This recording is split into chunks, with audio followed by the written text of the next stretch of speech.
है कि घमासान मचा हुआ है। सत्ता पक्ष की तरफ से साफ तौर पर विपक्ष पर निशाना साधा जा रहा है। लेकिन आपको बता दें कि सरकार जहां महिला आरक्षण बिल को लेकर इतनी सारी बातें कहती हुई नजर आ रही है, तो वहीं पर जो उत्तर प्रदेश की या यूं कहें देश की वो महिलाएं हैं जो धरातल पर काम कर रही है, जो जनसेवा कर रही है, उनके लिए सरकार की तरफ से कुछ भी नहीं सोचा जा रहा है। हाँ, उन्हें जरूर बड़े बड़े दावे और वादे किए जा रहे हैं। आपको बता दें कि एक तरफ जहां उत्तर प्रदेश सरकार लगातार ये बात कहती हुई नजर आ रही है कि महिला शक्ति है, महिला वंदन किया जा रहा है, और इसके साथ ही आपको बता दें सरकार लगातार नारी सशक्तिकरण की बात कर रही है। वहीं देखने को मिल रहा है कि पूरे देश में भी ये सारी चीजें होती हुई नजर आ रही है। प्रधानमंत्री नरेंद्र मोदी अक्सर ये बात कहते हुए नजर आते हैं कि महिलाओं को बढ़ावा दिया जा रहा है इस सरकार में, लेकिन वहीं पर जो महिलाएं धरातल पर पहले से ही कार्यरत है, उनके लिए सरकार की तरफ से कोई कदम नहीं उठाया जा रहा है। आपको बता दें कि उत्तर प्रदेश की जो आशा बहुएं हैं लंबे समय से सरकार से अपील कर रही थी कि इनकी मांगों को पूरा किया जाए, लेकिन सरकार ने इनकी बातों को अनसुना कर दिया और अब इनकी तरफ से आगे की रणनीति बना दी गई है। आपको बता दें कि इन्होंने साफ तौर पे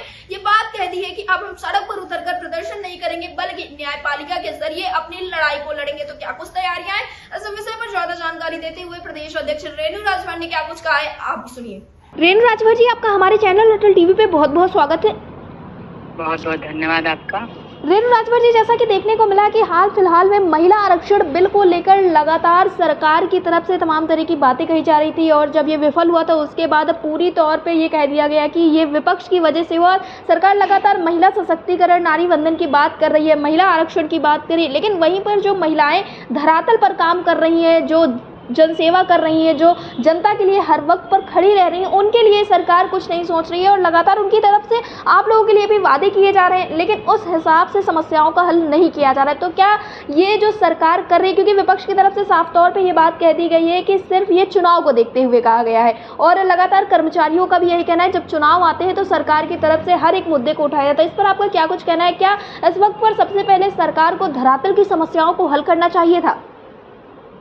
एकदम आपने बिल्कुल सही कहा, सरकार को धरातल की समस्याओं को हल करना चाहिए था। सरकार अगर चाहे तो सब कुछ संभव है जी, लेकिन कुछ समस्याओं को तो लगता है कि सरकार भी नहीं चाहती कि ये हल हो जी। जैसे महिला सशक्तिकरण की बात जितना जोर शोर से कही जाती है, उतना ही जोर शोर से महिलाओं के खिलाफ कार्य हो रहे हैं। आप देख ही रही हैं, कहीं बलात्कार हो रहे हैं, कहीं महिलाओं का शोषण हो रहा है, कहीं पेमेंट्स को लेकर हमारी आशा बहनें कार्य करती जगह जगह धरना प्रदर्शन करती नजर आ जा रही हैं। तो ये सब क्या है? अगर नारी सशक्तिकरण पे रियल में काम होता तो दिखाई देता ना, ये सब थोड़ी दिखाई देता जी। रेणु राजभर जी, लगातार देखने को मिल रहा है कि आशा बहुओं की समस्याओं को लेकर तरह तरह के कार्यक्रम होते रहते हैं, और सरकार की तरफ से कहा तो जा रहा है कि समस्याओं का हल होगा, लेकिन अभी तक समस्याओं के हल के लिए कोई कदम नहीं उठाया गया, और कैशलेस इलाज की सुविधा के लिए घोषणा की गई, लेकिन वो भी अभी अधर में ही लटकी हुई है। तो क्या कुछ तैयारियां हैं आप लोगों की, क्योंकि 27 का चुनाव भी करीब है? जी, हम लोगों की तैयारी हो चुकी है, जल्दी आपको न्यूज सुनने को मिलेगा जी। और तैयारी में पूरी कस के सारी बहनों ने हमारा साथ दिया है जी। और अब ये लड़ाई अब कानूनी रूप से ही लड़ी जा सकती है, क्योंकि सरकार धरना प्रदर्शन और इन सब चीजों से नहीं सुनने वाली है जी। अंधी बहरी सरकार को क्या कहा जाए जी, यानी कि ये कहा जाए इस बार आप लोग प्रदर्शन नहीं करेंगे, इस बार सड़कों पे नहीं, बल्कि इस बार आप लोग कोर्ट पहुंचेंगे और अपने हक और अधिकार को छीनेंगी। जी जी जी जी। तो रेणु राजभर जी, आपकी जो सभी आशा बहुएं साथियां हैं, उनका क्या कुछ कहना था? क्या सब लोग इस चीज़ से सहमत हैं कि कोर्ट के जरिए लड़ाई लड़ी जाए? क्योंकि आपने भी देखा है कि इस देश में जब कोर्ट में कोई मामला पहुंचता है तो लंबे समय तक वो लंबित ही रह जाता है। तो सभी लोग क्या सहमत हैं इस चीज़ से?